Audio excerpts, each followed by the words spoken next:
Have you been trying to figure out different ways to provide accommodations and modifications to your students in the virtual world? Well, you have come to the right place. Let us introduce ourselves. I'm Kristen Weiss, an ENL teacher and tech coach in the district. And I'm Jen Warnicki, an English teacher and tech coach for the district. You will learn different ways to provide accommodations and modifications to your students using Nearpod and Classkick, a few different video options, some popular extensions that will help you provide those modifications, and a few little extras we have for you. Let's get started. Let's get started by talking about Nearpod and opening up that filing cabinet. Once opened, you will see that we will be talking about 4 different topics. The first topic we'll explore is the immersive reader.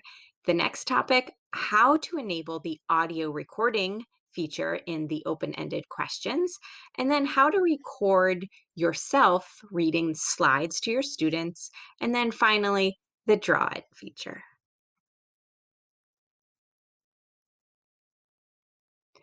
Immersive Reader is a program that is embedded inside of Nearpod. It allows students to have texts read to them. You can also change the size of the font to make it bigger or smaller, or to focus in line by line or even word by word. Translations of both written text can be translated into many different languages, and with some specific languages, you can also have an audio recording. You can use visuals for their picture dictionary. This is the page I show my students at the beginning of the year that have never used Immersive Reader before. I explain to them that whenever they see this icon, they can click on it and they can have the text read to them, translated, or when possible, have pictures to accompany text. It's important to note that not all pages in Nearpod will have Immersive Reader embedded into it if you have built your Nearpod in Nearpod itself. But let's dive a little bit deeper into what the Immersive Reader is. Once you see this circle with a book with the volume sign, go ahead and click on it. It will take everything that was on that slide and it will read it to the student. It'll go through every single word on the slide and read it to them. Over here in the upper right-hand corner, you will see that there are different options. If you click on the 2 A's, you will find some text preferences. You can increase the size of the text. You can change the font of the text, the background, or show sourcing formatting. You can also take your text and show which parts of speech are being represented in your sentences. You can make nouns purple, verbs red, adjectives green, or adverbs brown. Of course, you can change the color to these as well. You can show line focus, where it highlights just the line, or perhaps 3 lines out of a time. Of course, in this example, the picture dictionary is not able to be used. However, you can enable it or disable it depending on what information you are giving your students. Immersive Reader translates both in written text and some languages audio text. Let's see how it works. You can come over here and click the book, and then once the book opens, I train my students to find their language by choosing choose a language. If I choose Arabic, the entire document will be then translated into Arabic. I can go ahead and push play. In this example, you see that it's both translated into written Arabic and also an oral translation of Arabic. However, if we go down to a language such as Pashto, which is another popular language in our district, and click document, you will see that there is no audio translation. However, there is a written translation of this text. Once students are finished, all they have to do is be trained to come over here to the back arrow, click back, and then they will see the question back in English. However, as I mentioned before, if you're building your lesson in Nearpod, the immersive reader icon isn't always going to show up on each and every one of your slides. However, if you have built your Nearpod lesson in Google Slides first with an add-on of Nearpod and then uploaded it into Nearpod, your slides will look a little bit different. This lesson was built in Google Slides with the Nearpod add-on and then uploaded into Nearpod. As you can see, the immersive reader is embedded in the little circle to the upper left-hand corner. It is going to be there whenever you see text. Students can click on it and have it read to them or translated in the exact same way of which we just spoke. How do you make sure your students have Immersive Reader embedded into your lessons? It is on the teacher's end. It is not on the student end. So make sure that you go to your settings, go to lesson settings, go down to where it says Enable Immersive Reader, and make sure that is clicked on. And then every single lesson that you have, it will automatically be in the lesson for your students. Immersive Reader is a wonderful program that is in Nearpod and also in FlipGrid that allows us to be able to ensure that our students that need the accommodation or modification of having text read or things translated is given to them. The next feature in Nearpod that provides accommodations and modifications for students is allowing students to give an oral response in lieu of a written response. And this is done in the open-ended question feature of Nearpod. Once in Nearpod, you have your question already written out for you and able to be read by your student. But if you want to make sure that students have the option to either write or speak their answer, you are going to want to make sure that this on the side where it says Enable Student Audio Recording is toggled on. When students get to this question, their side looks like this.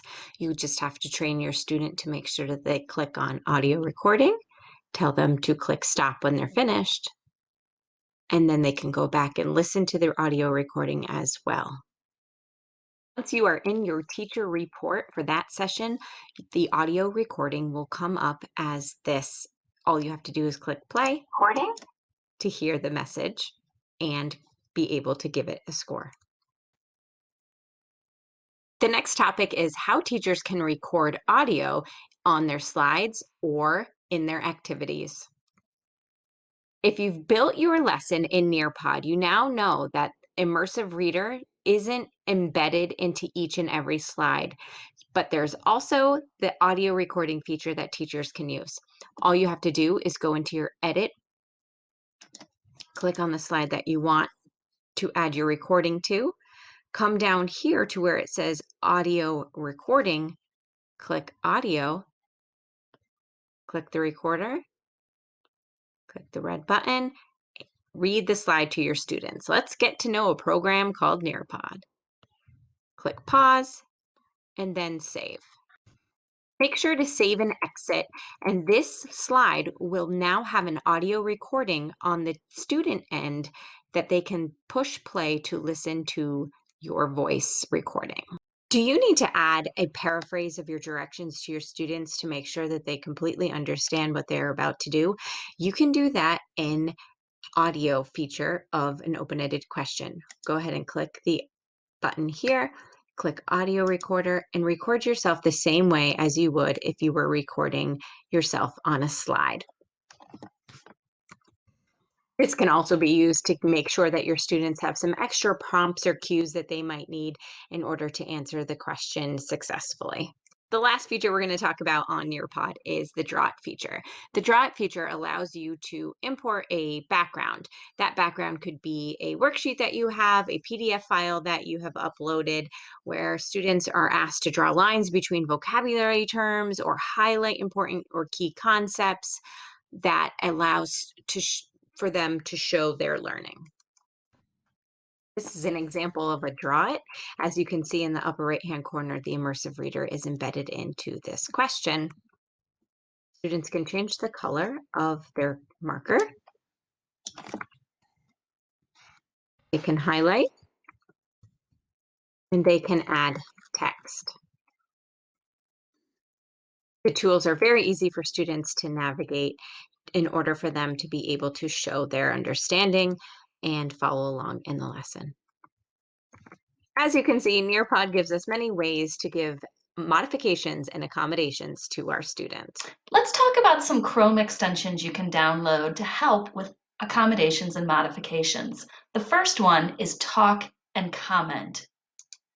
Talk and Comment is great for audio directions or feedback, having tests, quizzes read aloud, having a designated reader.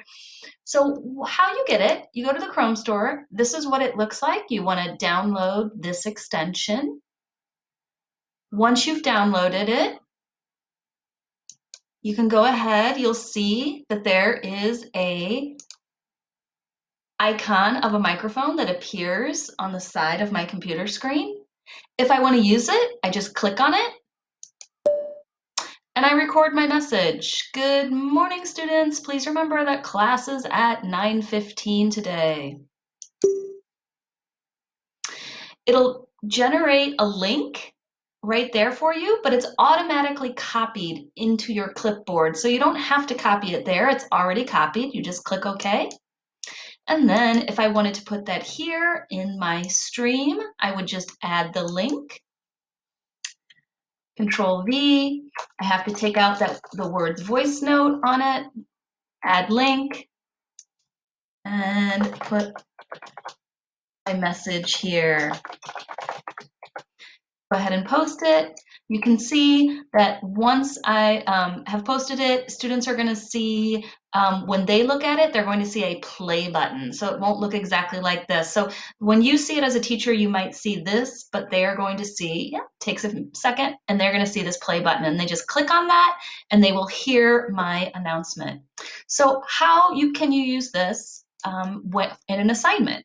So you can use it, you add it as a comment in Google Slides. So I used it in this assignment to read these questions. So same idea, I just recorded myself.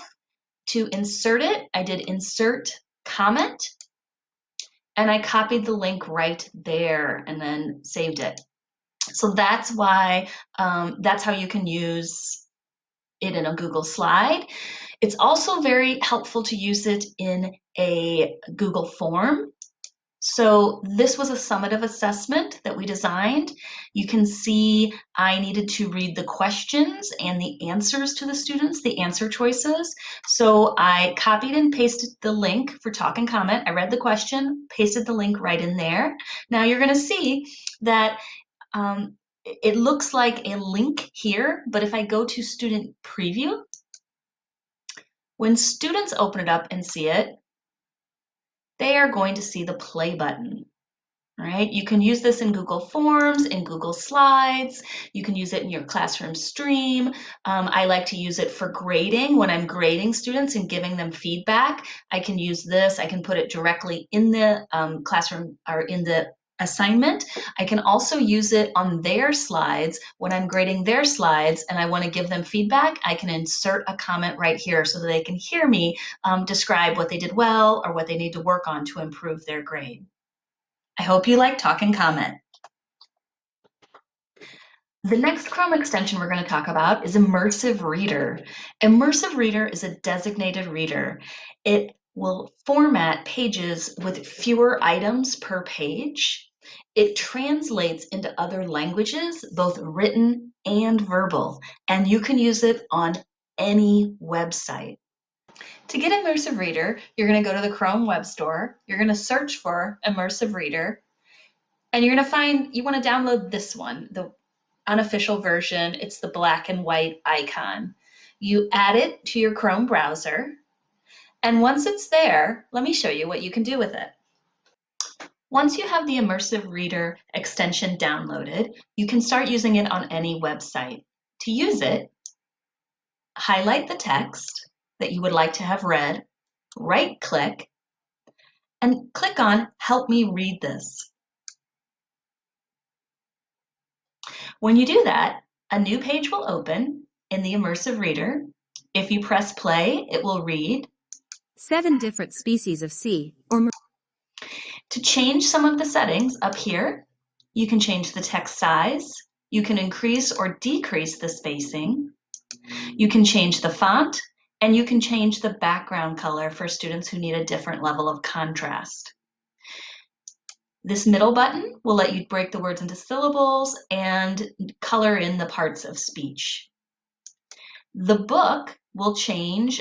You can change it to a line focus, so it will focus in on line by line. You can do 3 lines or 5 lines. There is a picture dictionary that you can enable.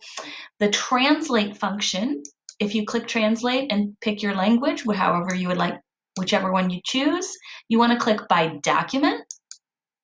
It will translate the passage and also read it in that language. So then you can click play. 7 أنواع مختلفة من السلاحف البحرية أو البحرية تنعم مياه. And you can see it gets read in that language. So I hope this is helpful for your students. Remember, if it's not a web page, there's still a couple things you can do. If you have a Google Doc that you want them to be able to use this immersive reader tool on, all you would have to do on that Google Doc is go to File, Save, and Publish to the web. Once you've published that Google Doc to the web, it'll make Immersive Reader will be available on that document. I hope this helps. The next Chrome extension is Google Translate. With Google Translate, students can translate text into their home language. There's audio translation in home language, and there's over 1,000 languages are supported. So how do you use it? Well, if you're on a Google Doc, one way you can use it is you can go up into the Google Translate icon once you've downloaded the extension. And if you click on it, it will say translate this page. So students can copy and paste a line or a word if they're stuck, or they can just translate the entire page. Now, when I do that, it's going to open this up and it automatically translated it into Spanish for me because I, as the user, have set that as my default language translation. How do you change that? You go up here, you right click, and you go to Options. And my primary language is Spanish. If I switch that, I can switch that to a different language. I can switch it to Arabic, Swahili, whatever language is my home language, and save. So Spanish is the home language that I've chosen. If when I'm done and I want to return to the English version, I can just X out of it and it will return it to the original version. You can use this on websites. Same idea, you can translate a word, but if you want the whole website translated, you just click, translate this page. It takes a minute and it will translate into Spanish. So you can see now even the menu is in Spanish, the text is in Spanish, and again, I can just turn it back to the original by Xing out and it will go back to the original. So Google Translate, very helpful for our English language learners to have that as an option. And the last Chrome extension I want to show you today is GIPHY. GIPHY is great for a visual presentation of vocabulary or maybe a simplified presentation of a conceptual idea. You get it in the Chrome store. You want to search, it's GIPHY for Chrome. It looks like this. You want to add that to your browser. Let me show you some ways I've used it in class. So every day we have a check-in slide with our students. So I use these just kind of like for fun or humor to make a point. And GIPHY is great for kind of building those relationships with students. But let me show you a more academic purpose for using GIPHY. I was teaching rhetoric to a group of 10th graders, and so I used the GIPHY extension to kind of explain some of these topics and give them a visual. I teach English for English to English language learners exclusively, so these visuals really help. All right, so this GIF explains a little bit more about the prompt. They're supposed to write a letter about why they should not get in trouble from their parent to their parents. All right. Then we took a close look at those letters. So I added these extensions. We talked about where did they talk about how good they are. And so this little girl is kind of reinforcing that comment, that idea. I asked them to think about where did they talk about their parents and how much they loved them. So these GIFs kind of reinforce the concept or the idea that I'm trying to get across in the lesson. So let's show you how to use it. So let's say we wanted to add something to this slide and a GIF. I just click on the GIPHY extension and I type in something that I want to teach. Maybe I'm a science teacher and I want to teach about gravity. So I type in gravity and do a search. So you can see there's some of these that would be less helpful in teaching gravity, but there are some that would work. So I'm going to grab this one. All you do is you click on it and you pull it out and you drop it on your slide. And it's going to take a minute to create the image. So you'll notice that there's two boxes here. There's one that has some text and then the actual GIF. So I'm going to click out to the side for a second, click back on it, and grab this text and just delete that. Now I can click on the GIF and make it much larger.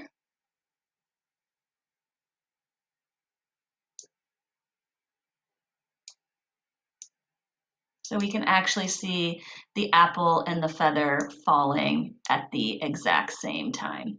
So this would be great for teaching to illustrate that kind of concept of gravity in a visual way. I hope you enjoy using GIPHY to add a little bit of spice to your lessons. Let's open up that file drawer and talk about videos and accommodations and modifications. We'll talk about 4 different types of platforms. The first, how to use Screencastify and how to upload those videos into YouTube so that you can turn on captions and translated captions. We'll talk about enabling captions in Google Meet and showing students how to do it so that they can have captions in English or their home language. Using a website called My Simple Show, you will be able to make professional looking, visually packed videos to demonstrate concepts or ideas to your students. And finally, we're going to do FlipGrid, which is a digital video recording board where you can host discussions, you can put up prompts, questions, and students can respond to you or they can respond to each other. Let's get started. The first video tool we're going to talk about is Screencastify. You can use Screencastify to record a lesson or teacher notes. You can upload these into YouTube, the benefit would be to allow for captions in multiple languages for your English language learners, and they can also play it back at a slower speed. So how to use Screencastify? Well, first you go to the Chrome store and download the Screencastify extension. Once you do, it's going to live up here at the top of your browser bar. You would click on it. If you're ready to start a video, you just go up, click. It's going to prompt you and ask you if you want to record one browser tab, your entire desktop, or your webcam only. The webcam only is going to be recording you and not your screen. So that would be good if you want to give like a demonstration of how to do something, maybe a science lab. You need to enable your microphone. You can enable your webcam if you want to embed your picture into the recording, but you do not need to. You can just use your microphone. When you're ready, you go and click record. It will prompt you with this box where you can do want to choose your entire screen and click share. You'll see that a little toolbar that appears down here, and it counts down and lets you know when you're going to start recording. There's different options as far as your mouse. You can click on a focus pointer and have the focus if you want to focus on certain words, or there's another one where you can click and it will make, if you click on the circle right here, it will make a red ring around any time you click or open something on your computer screen to help kids focus. This is a pencil, you can draw on the screen, and an eraser, you can erase. So let's say you do your lesson, you know, you're recording, you're at the end of your recording, you want to stop, you just go ahead and click stop. It will stop recording and it will automatically open up this screen. It'll be called Untitled and then whatever date and time you've created it. So you can change the title to whatever you'd like. You can, over here, there is copy shareable link. You could copy this link and just add it to your classroom assignment or in your Google Stream, and students will be able to click on it and watch the video that way. Another thing you can do is publish to YouTube. And the benefit of this is that the videos are easy to access. You'll know where they are, where they're stored. Students can turn on translated captions or English captions, and there's just more options in YouTube. So to publish to YouTube, it's very simple. You just click this button.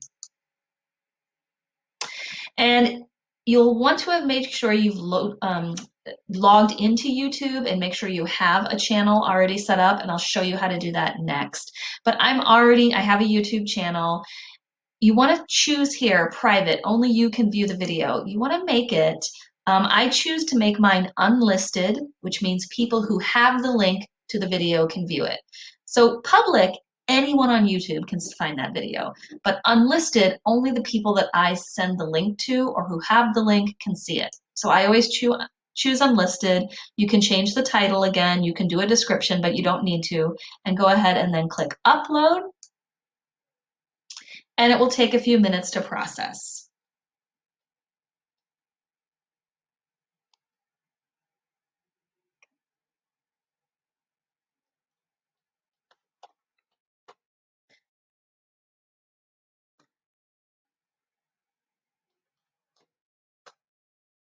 So now you can see success, your video recording has been uploaded to YouTube. You can view it on YouTube, you can just copy the link and that would be the YouTube link, but let's just go look at it on YouTube.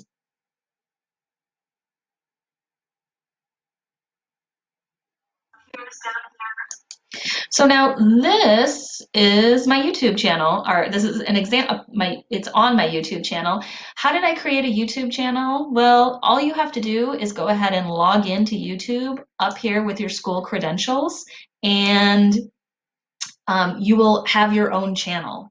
All right, so when I go to my channel, I can see I have my videos.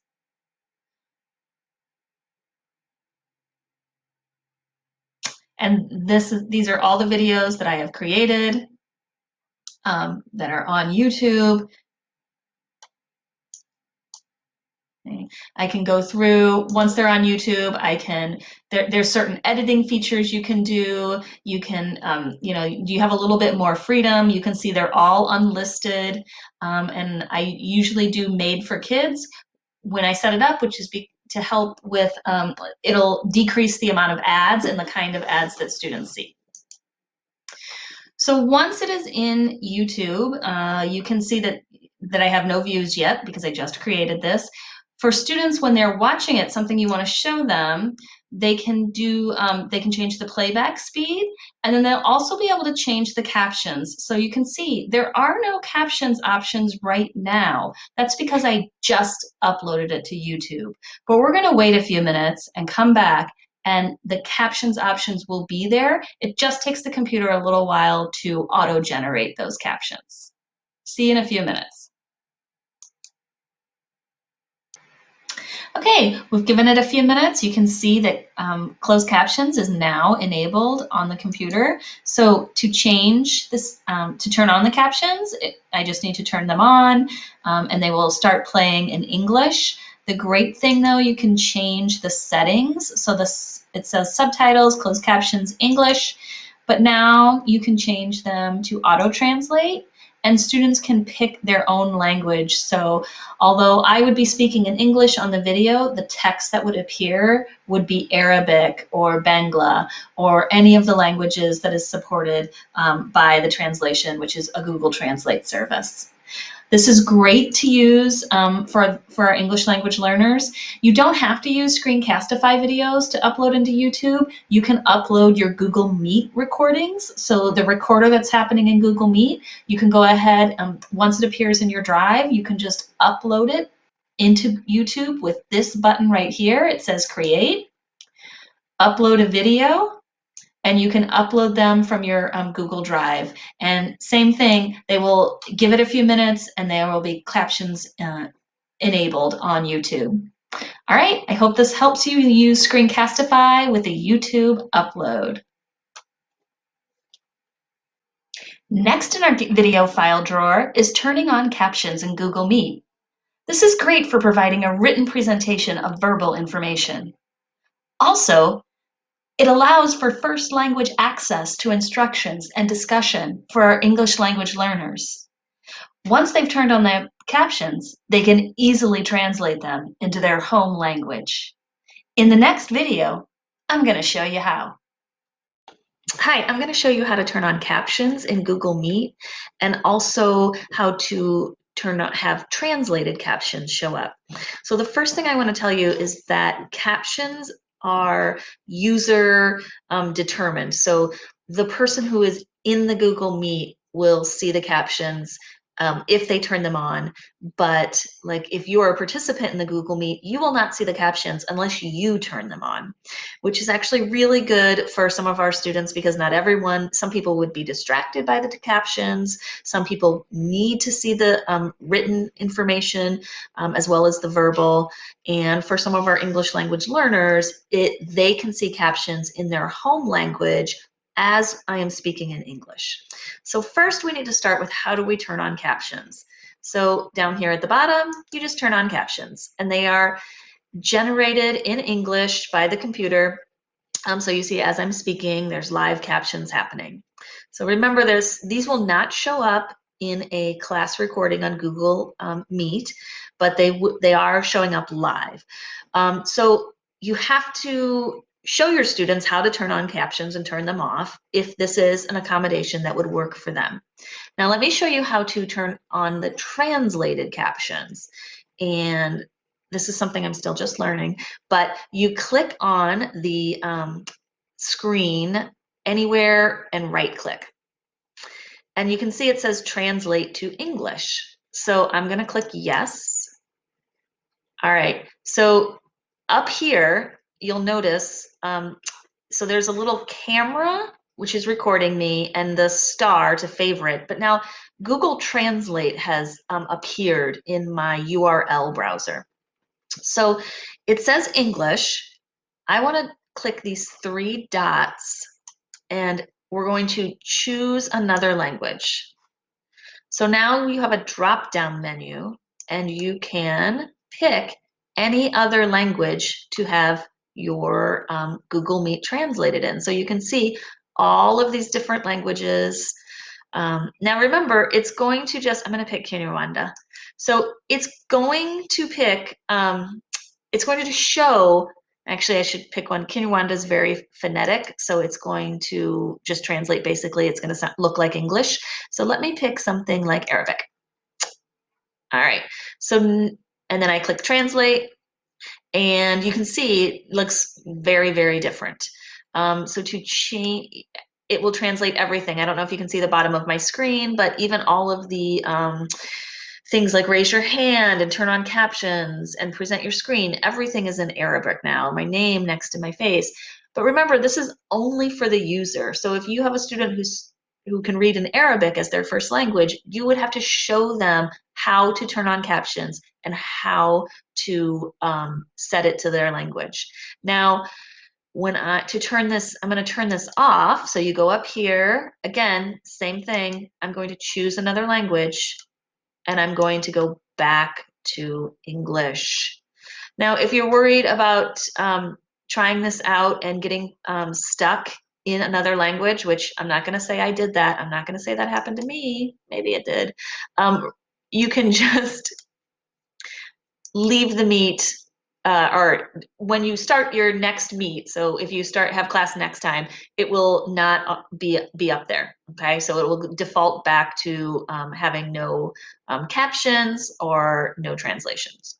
All right, so I hope that helps you learn how to turn on and off captions and show students how to translate captions if that would be something helpful for them. Open up that file cabinet. The next video tool is My Simple Show. My Simple Show is a great tool that will wow your students and really catch their attention on virtual learning. It is a visual presentation of verbal material. Visuals are used to illustrate vocabulary, simplify concepts, give an audio presentation, and also because of the simplicity of the show, there are limited items per page. So that might be, if that's an accommodation that your student needs, this would be a great tool to use. So how do we use it? What is it? Let's go to My Simple Show website.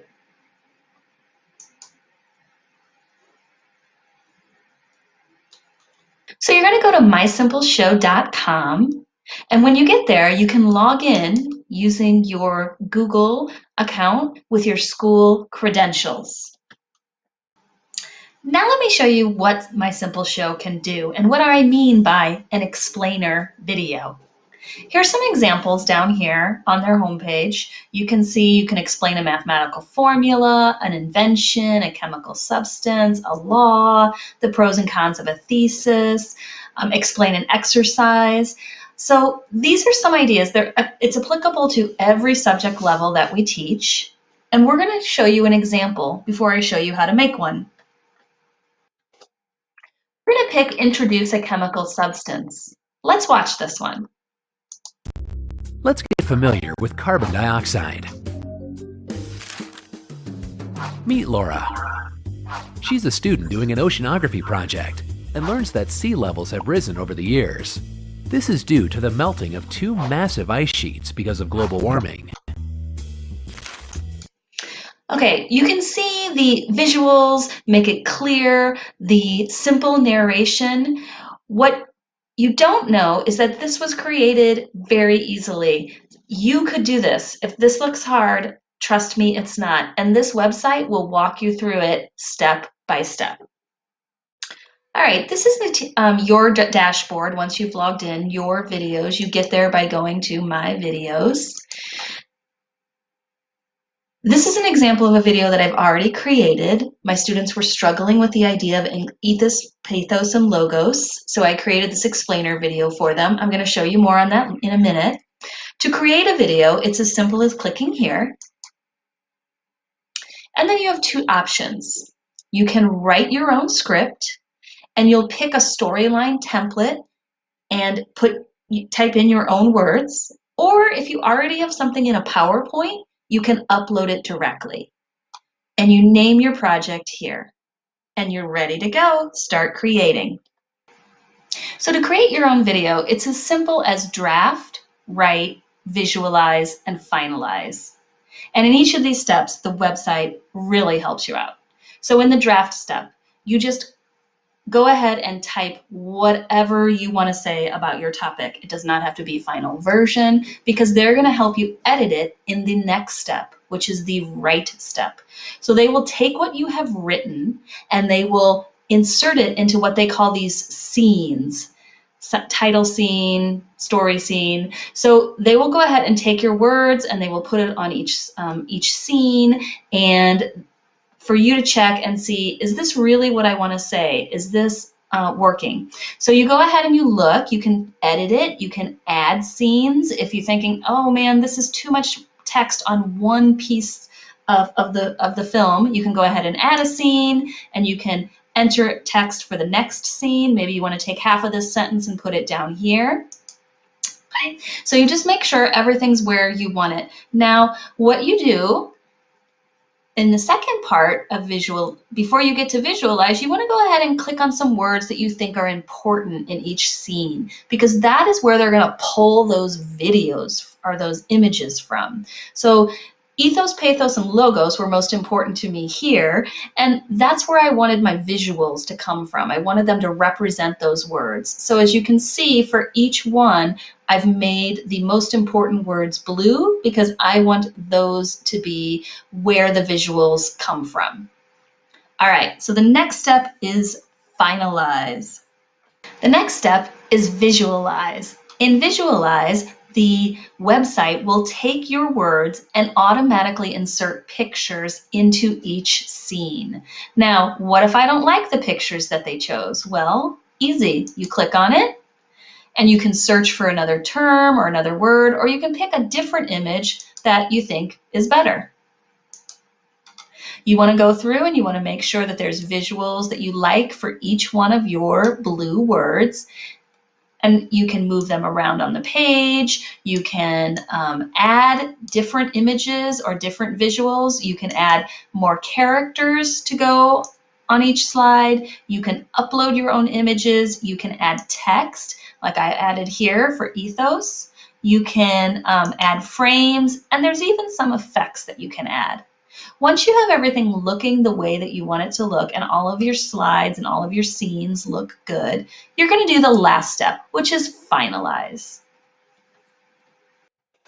This is where you're going to choose the sound for your video. So they have different pre-recorded voices that with different accents, different speech patterns. You can listen to them and pre-record them. You can pick whichever one you want to narrate your video. Or you can click here and you can record your own narration for the entire video. You want to pick some music that goes in the background. So I chose acoustic pop to play while my video was going. And then you want to look at the volume. So I have the volume for the effects and the speaker, so like the swoop and the narration louder than the background music. I put that in the back so the students wouldn't be distracted. You can turn on subtitles, so everything that they are narrating will appear at the bottom. I do that. It's a great accommodation for students who need that and would benefit from that visual representation of the speech. You can slow down the speed. So this is great for my English language learners. They need time to process the whole thing. I find the slowest speed was the best for them. There is a watermark because you're using the free version for education. And you can change the scribble color. So if there's writing on the screen, you can change the color that the writing is in. And the last one is the hand animations. You can change the color of the hands, which is great for diversity and inclusiveness. When you're ready, you can go ahead and preview your video by playing it. And if everything looks great, you click finalize your video. Once your video is finalized, it'll appear in your My Videos homepage. You can change the title if you need to. You can grab the link right here and post that in your Google Classroom or on a slide. You can download it if you'd like and upload it to your Google Drive. And it's as simple as that. You've made your first explainer video. Last in our video series is FlipGrid. FlipGrid is a great accommodation for students who need to dictate their response, have limited auditory and visual distractions, or need a visual presentation of material. They can use a whiteboard, stickers, emojis, etc. Let's get started with FlipGrid. Okay, ready to get started with FlipGrid? You just log in using your school credentials, Google ID. So within FlipGrid, you're going to see this is your landing page. Within FlipGrid, you have groups and topics. Groups, I like to think of them as my classes. I organize them around my classes, English 10, period 3. Your topics are like your assignments. So those are the prompts that you give your students, the questions that you want them to answer and record themselves. Up here, there's some things, discovery, activity, mixtape, shorts, and grid pals. I wouldn't focus too much on any of those right now just to get started. Discovery does have some, those are created prompts for you. So that might be something to explore, but let's just focus on discussion right now because we just want to get started.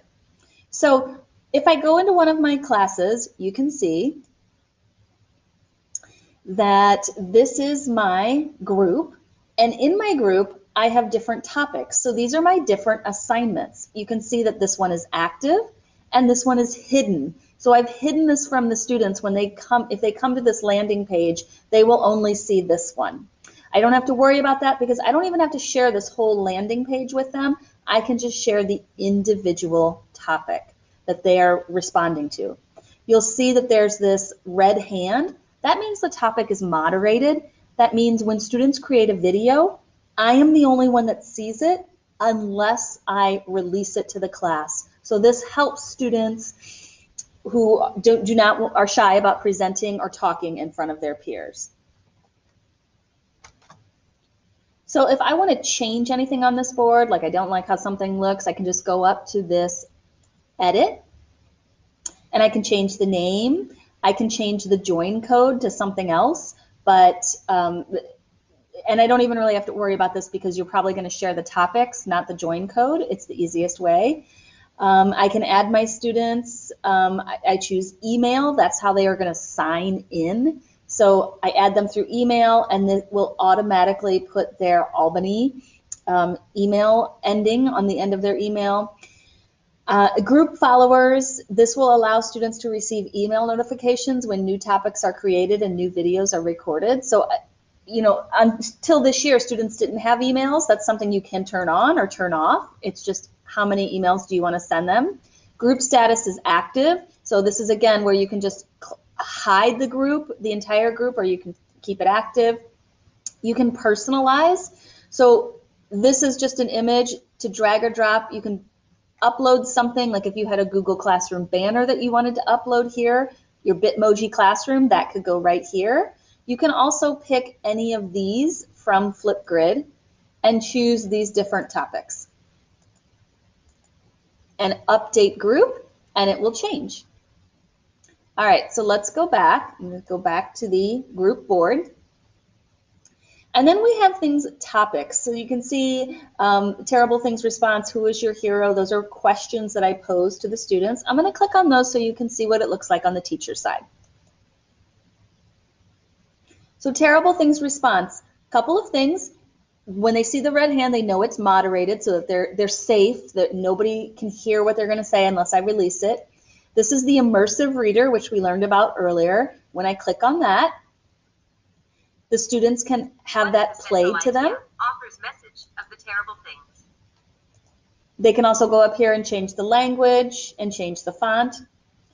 Over here, this is where I embedded a video, and I just did this in FlipGrid, and they can play this, and I'm reading the directions to them and giving them some like helpful hints. You can see you can add text to it very easily to hit those key points of the directions you don't want the students to miss. Down here, you can see these are the students who have answered the prompt. You can see that they are all hidden. That's because it's moderated. You can see that I've given them grades right here according to a feedback rubric that I created in FlipGrid, and I'll show you how to do that. And you can see the date which they went in and completed the assignment. So if I wanted to share a student's response, I could go ahead and click this link right here, and that would be this student's response if I wanted to share that with the class for whatever reason. All right, mine are moderated, so I usually don't. So to watch the students' videos, all you have to do is click on any one video. My central idea of the and it will start to play the video. You can see this student chose to use an emoji or an icon to cover up their face. A lot of my students do that. They're just more comfortable with that. They can choose a black screen. They can choose a whiteboard. There are emojis, different things that they can use, easily cover up their face.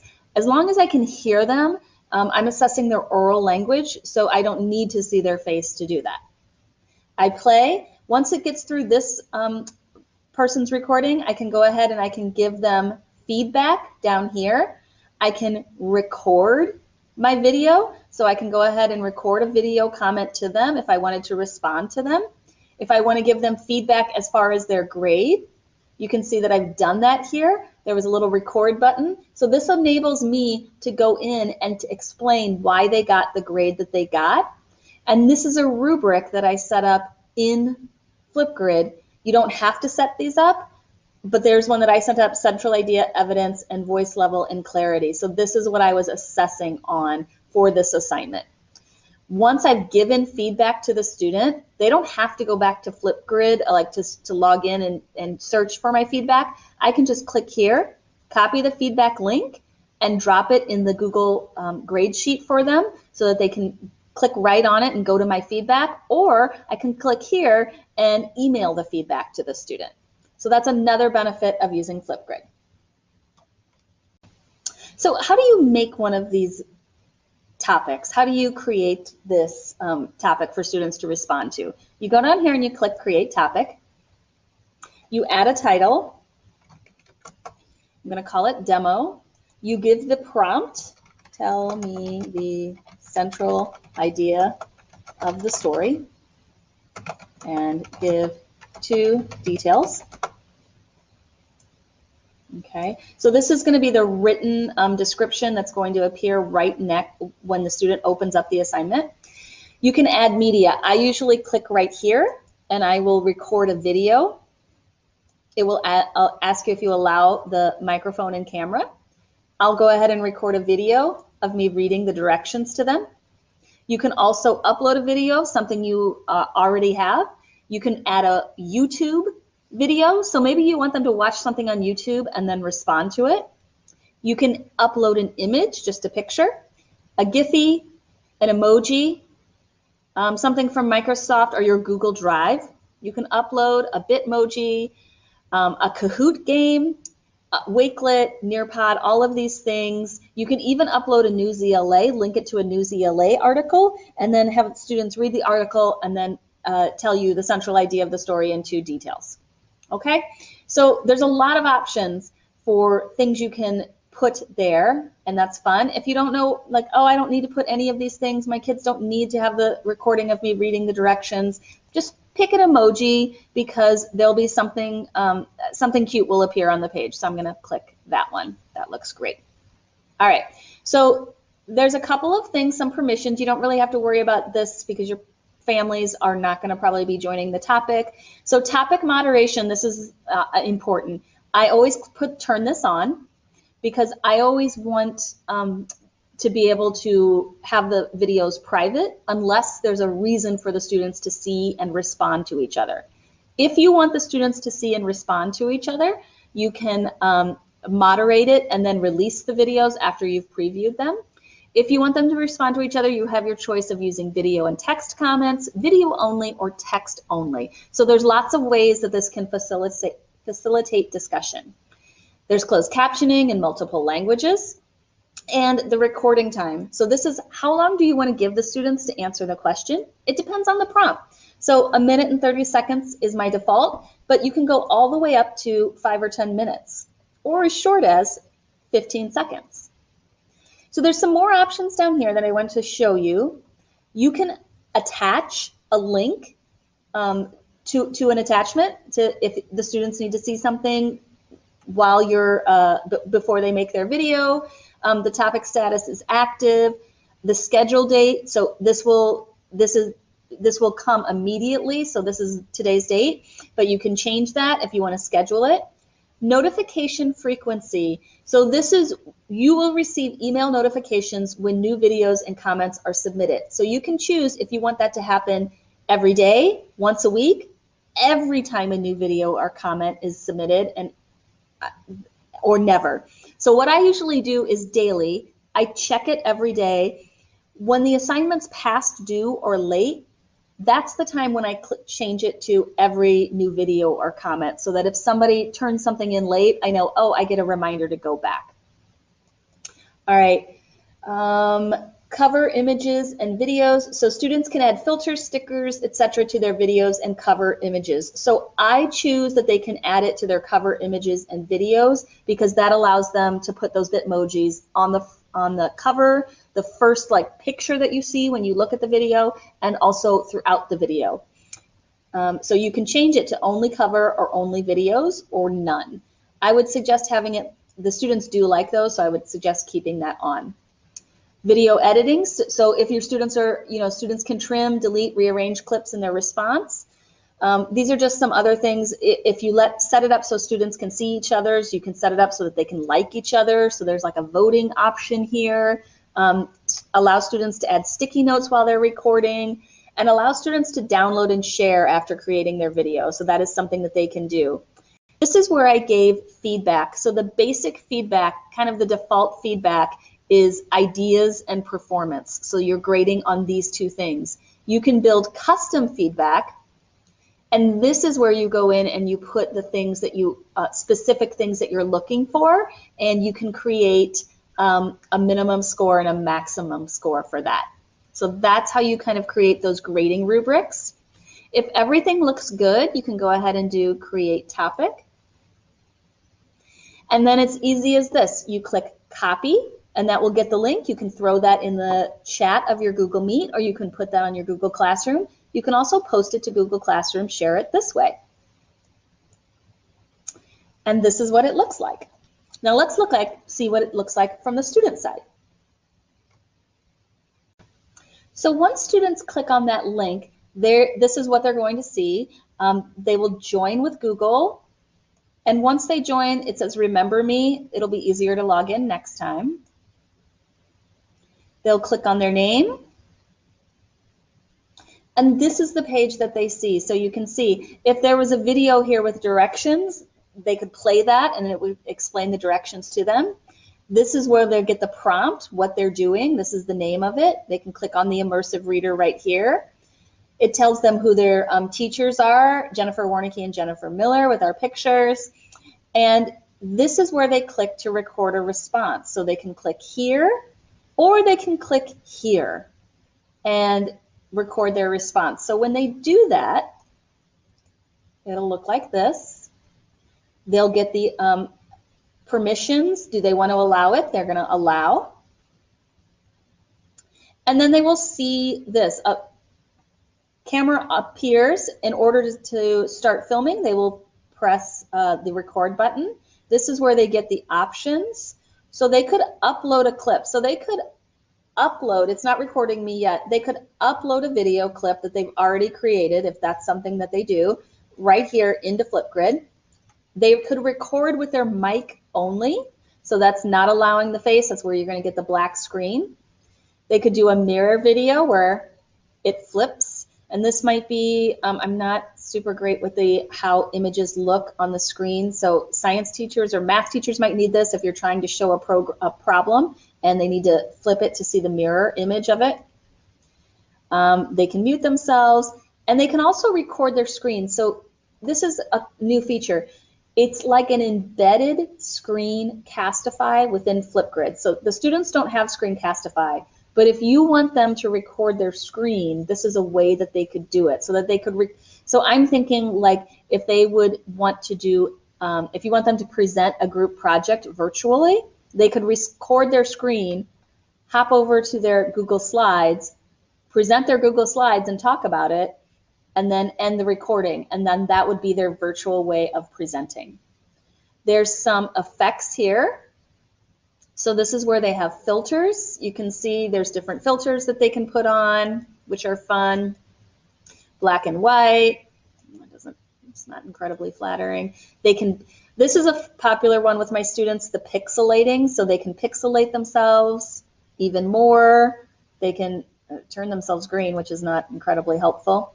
A popular one is also to do the emojis. So let's click back on effects and they can add stickers. This is one. So this is where they put those, get all of those emojis, that one. And they can go ahead and put a sticker on their screen.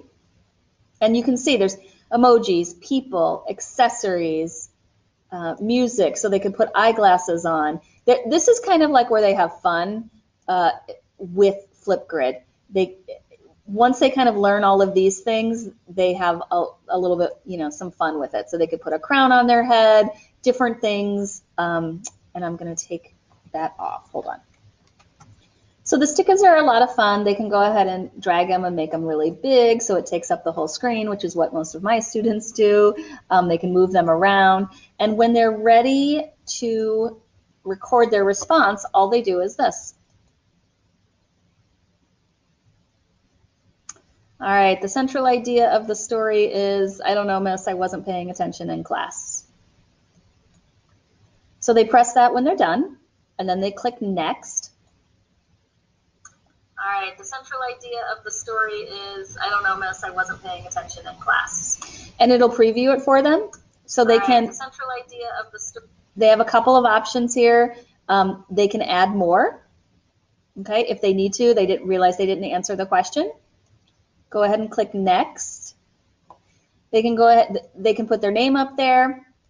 They can, so it just takes, it selects a frame that's just randomly from the video. If they wanted to use a different part of the video as their frame, they could. If they wanted to take a selfie instead, they could, but this looks fine with me. They can add a name tag, all right? They could go back and do some editing of the video. Maybe they want to add more. Maybe they want to use different effects. So there are things like a board. There's a whiteboard here that they could use. There's a pen. There's text that they could put all in their video while they're presenting. This looks pretty good to me. I'm going to click next.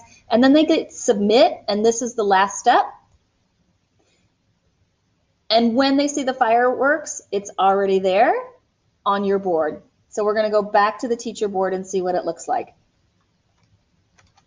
So now we're back on the teacher's side. You can see Jennifer W's video is there. It is hidden because this topic is moderated. And to grade it, I would just click on it, play it. I can scroll down and give feedback. I can turn on closed captions. I can give a public comment to it, or I can record my feedback and give it a grade here. All right, I hope that gets you comfortable with using FlipGrid in the classroom. It is a great way to have students orally report their answers and to assess oral language skills, and I hope it's a good tool that you can use. Let me know if you have questions. It's now time to open up the filing cabinet of Classkick. As you can see in Classkick, we will show you different ways you can use the audio recording feature, picture video feature, and how to give live feedback and embed links and tools into your presentation to provide accommodations and modifications to your students. The audio recording feature can be used in many different ways, from reading test questions to reading entire slides, giving cues and prompts to students, or you can have students record their own audio back to you. The audio recording feature is quite simple to use. As the teacher or the student, all you would have to do is go up here to where you see Add Audio, and there's a picture of a little microphone. Click the microphone, come over here, click Start. Testing 1, 2, 3. When you're finished, click Stop and Save, and it'll automatically populate onto the screen. Students can move it around to wherever they want, or teachers can move it around to wherever their directions are. You can have students answer questions orally or provide feedback to your students in real time. The picture and video feature of Classkick can allow students to take a picture of their work and quickly embed it into a slide. If you have students that are having trouble using their computers or even just formulating their thoughts on the computer, you can have them quickly be able to show their work and understanding using the camera feature on Classkick. The camera tool in Classkick allows students to take pictures or upload images of their work that they have done. Living right here in the toolbar, where you will see a camera. All the student has to do is click on Add Image, They have the choice of uploading it from their computer or taking a picture using the camera that is built into Classkick. It is easy as this. The camera appears, the student holds up their picture of what they need to do, whether it's a drawing or a mathematical equation. They click capture, and the picture appears on their screen almost instantly. They can take it and they can move it to make it smaller or bigger in order for the teacher to be able to read it. Classkick uses the Control-X, Control-C, and Control-V shortcuts in order to layer pictures on a page. If we take another picture, capture it, and then want to move the original picture, the one that we took first, to the top, all we would have to do is click on the original picture, do Control X for cut, move the second picture over, and Control V to land the first picture on top of the second picture. Students can easily add images of their work or add pictures to presentations that they are working on in your class very easily with the camera feature. Giving live feedback in the virtual world can be very difficult at times with certain programs. However, Classkick makes it easy to be able to leave audio feedback, picture feedback, sticker encouragement, or even being able to simultaneously work with students who have raised their virtual hand inside of Classkick to allow them to ask questions or for you to correct any misunderstandings that they might be having in real time is priceless. Stickers can be used as a form of feedback for students because you are able to write in anything that you would like to accompany it with.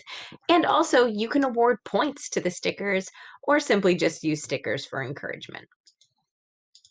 You're able to add stickers to any one individual student slide simply by clicking on the star and looking over here where all of your stickers, personalized stickers, can be created.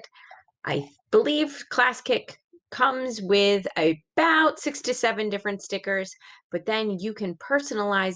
How do you personalize them? You can personalize them by adding your Bitmoji, adding a picture that you found on the web that you like, or using any sort of sticker that they have already created by changing and editing what it says underneath.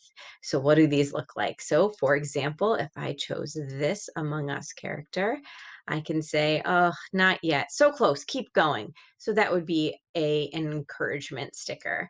I could also give some feedback. Let's say this one. I'm a little lost. Can you try saying that in a different way? Or, my eyes, capitalize the first letter of the first word of your sentence. It needs to be capital. Or if you would like, you can give a encouragement sticker. Persevere, it's hard, but you can do it. 2 points for trying in your effort. You can add great details, 2 points. You can change what it says by simply clicking on the pen where it says edit, and you can change the sentence or phrase underneath or the value of your points as well.